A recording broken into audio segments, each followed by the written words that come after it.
बिस्मिल्लाहिर्रहमानिर्रहीम। अस्सलामुअलैकुम। मेरे चैनल में आपका इस्तकबाल है। आज की ये वीडियो हमारी इंग्लिश स्पीकिंग कोर्स की है। आज हम 25वें दिन पर पहुंच गए। 25वें दिन के चैप्टर को हम पढ़ेंगे। तो इसमें देखिए फ़ैल लाजिम और फ़ैल मोतदी, इंग्लिश में हम active voice and passive voice कहते हैं जिसे। ठीक है, हम अपनी बात को दो तरह से कह सकते हैं, यानी हम अपनी बात कह रहे हैं तो दो तरह से कह रहेंगे। एक फ़ाइल ऑर्डर को अहमियत देते हुए, जैसे Haris learn the first lesson, Haris पहला सबक याद कर रहा है। और मफूल यानी रिसीवर पर जोर देते हुए, the first lesson is learn by Haris, पहला सबक हारिस के ज़रिए याद किया जाता है। ठीक है ना। तो दो तरह से हम अपनी बात कहते हैं। पहला तो फ़ाइल खुद कहेगा जो काम करने वाला है, उसके बाद मफूल जिस पर काम का असर पड़े उसके ज़रिए कहा जाता है। पहली किस्म के जुमले को एक्टिव वॉइस कहलाते हैं। पहली किस्म का जुमला जो है एक्टिव वॉइस, और दूसरी किस्म का जुमला पैसिव वॉइस कहलाते हैं। बातचीत की करते वक्त कहने वाले अपने मतलब के मुताबिक वॉइस का इंतखाब करना चाहिए। इनकी अच्छी तरह मश्क कीजिए और बोलने में अपनी काबिलियत बढ़ाइए। यानी हर चीज़ के लिए बार बार कह रहे हैं कि हमें मश्क करना है, प्रैक्टिस करनी है। तो आप लोग भी प्रैक्टिस कीजिए, प्रैक्टिस करके अपने अंदर जो है परफेक्शन लाइए। तो हम ये देखेंगे, देखिए एक्टिव वॉइस वो गीत गाता है। हम किसी के बारे में कह रहे हैं कि वो गाना गाता है, ही सिंग्स अ सॉन्ग। ठीक है ना। अब पैसिव वॉइस में a song is sung by him, यानी एक गाना जो है वो उसके ज़रिए गाया गया है, इसके ज़रिए गीत गाया जाता है। ठीक है ना। मैंने पैगाम पहुंचा दिया, आई डिलीवर द मैसेज। अब ये है मेरे ज़रिए पैगाम पहुंचा दिया गया, ये मैंने पैगाम पहुंचाया, मेरे ज़रिए पैगाम पहुंचा दिया गया। The message was delivered by me.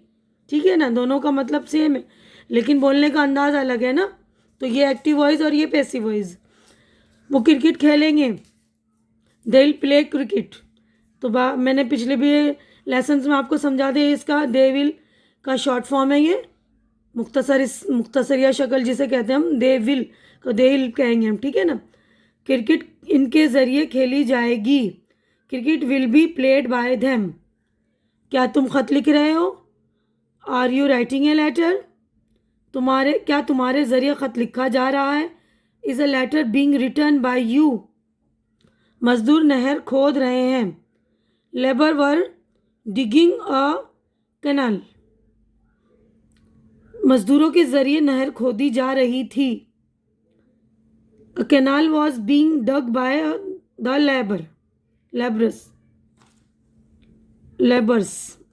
ठीक है, यानी कि मजदूर नहर खोद रहे हैं, यहाँ नहर खोदी जा रही है मजदूरों के ज़रिए। बात तो वही है ना।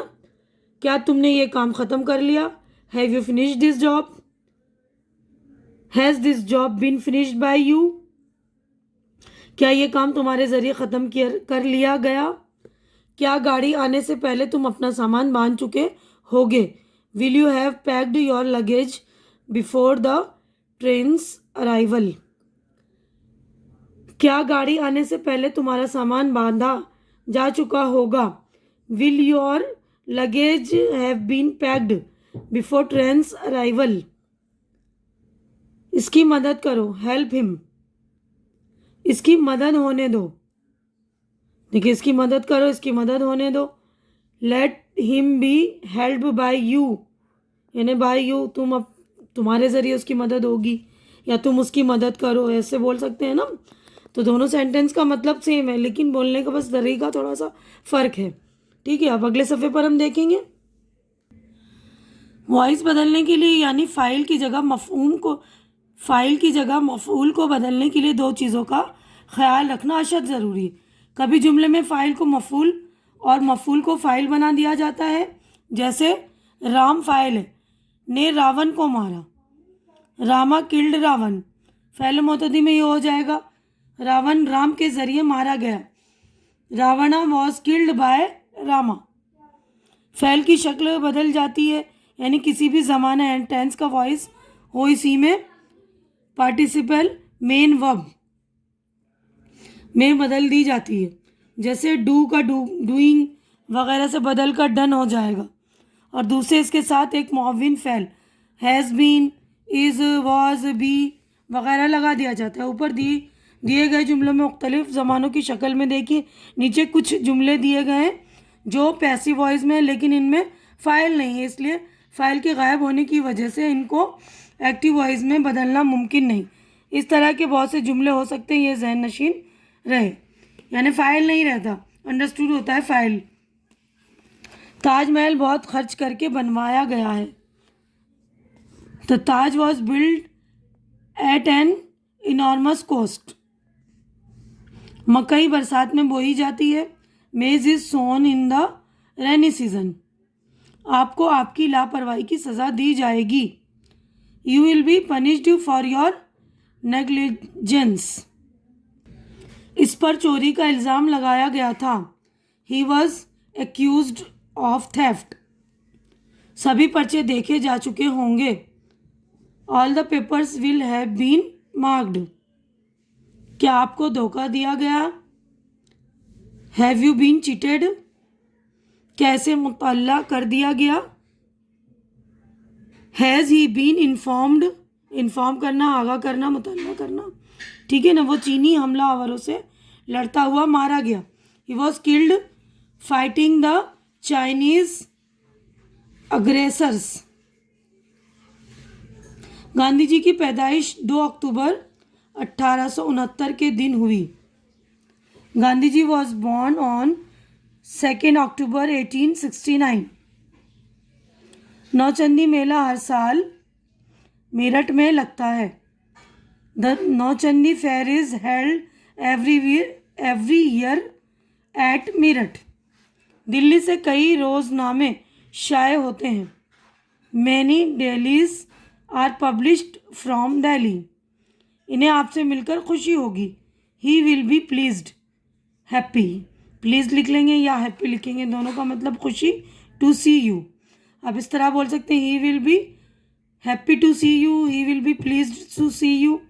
मैं सैलाब की तबाही देखकर हैरान रह गया। I was surprise to see the fury of the floods. कहा जाता है कि शिवाजी भगवान शिव के रूप थे। It is said, believed that Shivaji was an incarnation of Lord Shiva. Believed करना यानी मानना, इट इज़ बिलीव्ड भी कह सकते हैं हम। अब इम्पेरेटिव सेंटेंस, बाज़ दफ़ा ताक़ीदी हुक्मिया जुमले। इम्पेरेटिव मूड फ़ेल लाजिम को बदलने के लिए लेट का इस्तेमाल शुरू जुमले में होता है। कई बार एक्टिव वॉइस जुमलों के मफहूम के मुताबिक शुड और रिक्वेस्ट वगैरह जोड़कर पैसिव वॉइस के जुमले बनाए जाते हैं। तो इन दोनों की भी मश्क कर लीजिए, यानी रिक्वेस्ट और शुड भी जोड़ते हैं, ठीक है ना, और लेट का भी इस्तेमाल करते हैं कभी कभी। ये काम करो, डू दिस वर्क, वो काम होने दो। Let this work be done, ये काम होने दो, लेट लगाया, होने दो। इसे बैठने को कहो, ask him to sit down, इसे बैठने को कहा जाए। Let him be asked to sit down. इसे सज़ा दो, पनिश हिम, इसे सज़ा दी जाए। Let him be punished by you. खाली जगह का इश्तहार दो, एडवर्टाइज द पोस्ट, खाली जगह का इश्तहार दिया जाए। Let the post be advertised. मेहरबानी करके सिगरेट ना पीजिए। Please don't smoke. अब देखिए सेम है ये सेंटेंस, इसी को बोल रहे हैं, आपसे सिगरेट ना पीने की दरख्वास्त की जाती है। You are requested not to smoke, यहाँ पे रिक्वेस्टेड आ गया ना। बद तहजीबी की हौसला अफजाई मत करो। बद तहजीबी यानी जो कानून के ख़िलाफ़ बात हो, जो रूल के ख़िलाफ़ बात हो, कानून की बद तहजीबी की हौसला अफजाई मत करो। डोंट इनकरेज इनडिसिप्लिन्ड, ठीक है ना। अभी सेम यही सेंटेंस है, देखिए, कानून की खिलाफ वर्जी के लिए तरगीब न दी जाए। तरगीब यानी बढ़ावा देना, यानी जो कानून की खिलाफ वर्जी करते हैं उनको बढ़ावा ना दे, इनकरेज ना करें उनको, ठीक है ना।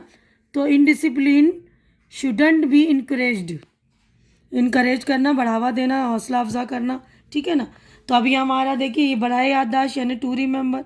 तो पूरा चैप्टर जो हमने किया है इसका रिवीजन, ये उसका रिवाइज।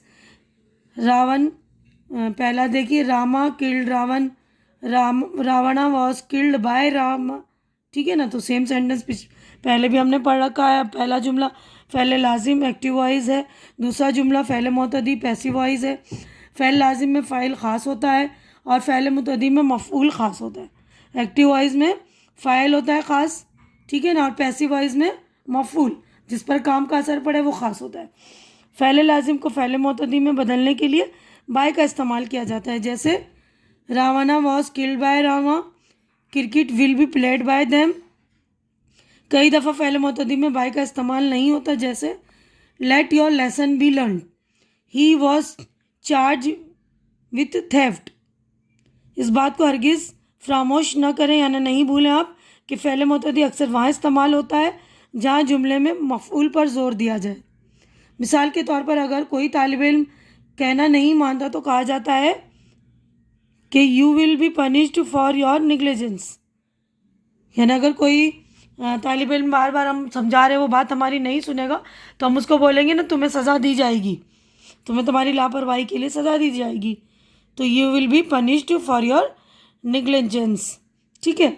आप इसी तरह दूसरी तरह ऐसा भी कह सकते हैं कि the teacher will punish you for your negligence, उस्ताद तुम्हारी लापरवाही की सज़ा देगा। अगर आप ज़रा गौर करें तो आपको मालूम होगा कि इसका वो असर नहीं पड़ता जैसा पहले जुमले पर पड़ता है। यानी हम ज़्यादातर यही बोलेंगे तुम लापरवाही कर रहे हो तो उसकी तुम्हें सज़ा मिलेगी, या उसकी तुम्हें जो है टीचर सज़ा देंगे, ये बोलते हैं ना, तुम्हारी लापरवाही के लिए तुम्हें सज़ा दी जाएगी। तो ये वाला असर ज़्यादा पड़ता है ना अच्छे से। यानी अगर कोई गायब रहता है, किसी और का मोस्टली जो है किसी और का सेंटेंस कोई और बोलता है तो वो पैसिव वॉइस में बोला जाता है, ठीक है ना। तो एक्टिव वॉइस जो होता है वो डायरेक्ट जो बोलने वाला है वो खुद बोलता है, तो वो फ़ाइल उसके ज़रूरी होता है, और जो नहीं होता है गायब के लिए बोला जाता है तो वो पैसिव वॉइस, ठीक है ना। अगर आप ज़रा गौर करें तो आपको मालूम होगा कि इसका वो असर नहीं पड़ता जैसा पहले जुमले का पड़ता है, और फिर यहाँ ज़ोर सज़ा देने वाले पर नहीं बल्कि सज़ा के फ़ैल पर ज़ोर दिया जाना चाहिए, ठीक है ना। तो आप लोगों को उम्मीद कर रही हूँ कि समझ में अच्छी तरह से आ गया होगा एक्टिव वॉइस पैसिव वॉइस।